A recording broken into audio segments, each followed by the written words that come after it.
digestion is the breaking down of food into digestible particles, mainly by the teeth.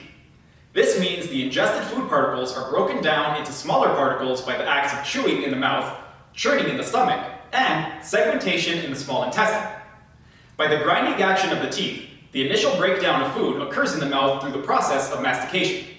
Then, the tongue pushes the mechanically digested food into the throat as bolus. These boli then travel through the esophagus to the stomach.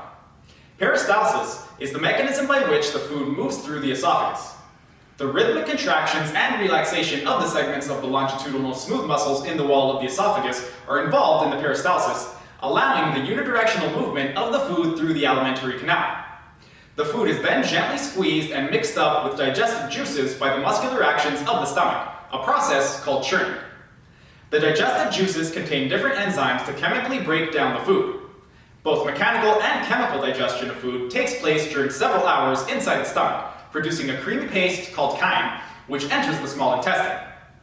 Segmentation is the mechanism that moves food through the small intestine. The contraction and relaxation of the circular muscles in non-adjacent segments of the intestinal wall are involved in segmentation, which allows the mixing of food with the digestive juices.